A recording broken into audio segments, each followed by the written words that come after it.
नमस्ते बच्चों। इसके पूर्व हमने मूल अधिकार पर चर्चा की थी।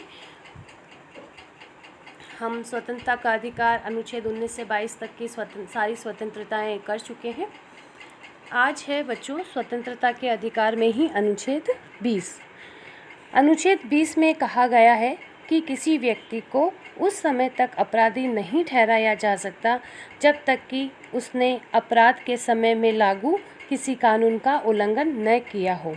इसके साथ ही एक अपराध के लिए व्यक्ति को एक ही बार दंड दिया जा सकता है और किसी अपराध में अभियुक्त व्यक्ति को स्वयं अपने विरुद्ध गवाही देने के लिए बाध्य नहीं किया जा सकता।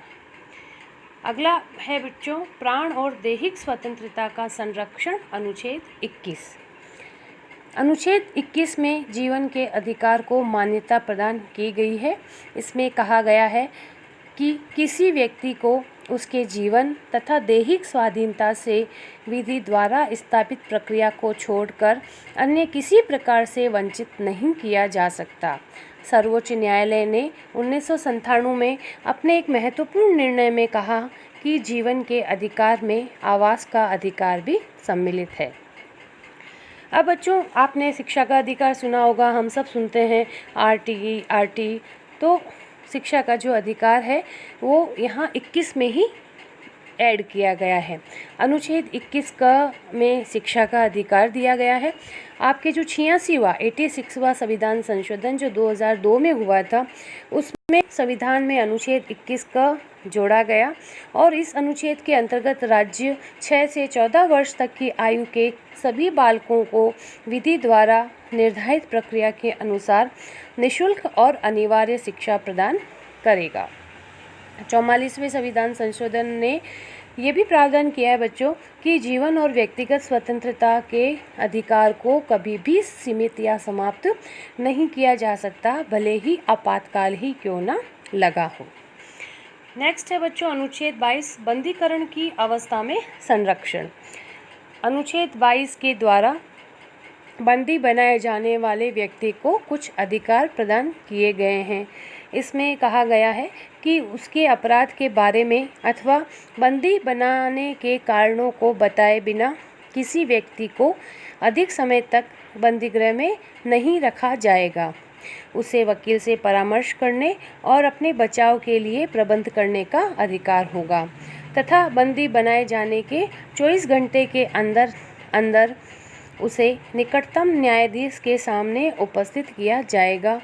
अनुच्छेद 22 के द्वारा बंदी बनाए जाने वाले व्यक्तियों को जो अधिकार प्रदान किए गए हैं वे 2 प्रकार के अपराधियों पर लागू नहीं होंगे। प्रथम शत्रु देश के निवासियों पर और दूसरा निवारक निरोधक अधिनियम के अंतर्गत गिरफ्तार व्यक्तियों पर।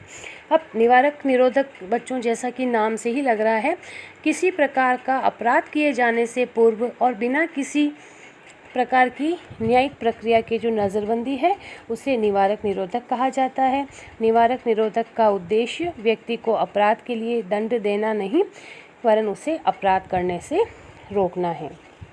ये सामान्य और संकटकाल दोनों में ही लागू रहता है। इसमें समय समय पे बहुत सारे कानून बनाए गए हैं, जैसे पहले निवारक नज़रबंदी अधिनियम, फिर आपके मीसा बना, फिर राष्ट्रीय सुरक्षा कानून, फिर टाडा, फिर पोटा और 21 सितंबर 2004 को अधिनियम के आधार पे पोटा को निरस्त कर दिया गया। और छठा है गैर कानूनी गतिविधियां निवारक अधिनियम 2004। तो निवारक निरोधक के अंतर्गत बच्चों पहले से ही व्यक्ति को अपराध करने से रोका जाता है। अपराध करने से रोकने से उसे पहले ही नज़रबंद कर लिया जाता है ताकि वो किसी प्रकार का अपराध नहीं कर सके। भारत में आतंकवादी गतिविधियों को देखते हुए इसे लागू किया गया था। वर्तमान में भारत में केंद्र और राज्य दोनों को निवारक निरोधक कानून बनाने और लागू करने का अधिकार प्राप्त है। अतः केंद्र स्तर पर मीसा की व्यवस्था समाप्त हो जाने पर भी अधिकांश राज्यों में निवारक निरोधक कानून की व्यवस्थाएं लागू रही। वर्तमान समय में निवारक निरोधक कानून की श्रेणी के निम्न 2 कानून पूरे भारत में लागू हैं। यह है प्रथम राष्ट्रीय सुरक्षा कानून और द्वितीय गैर कानूनी गतिविधियां निवारण कानून। धन्यवाद।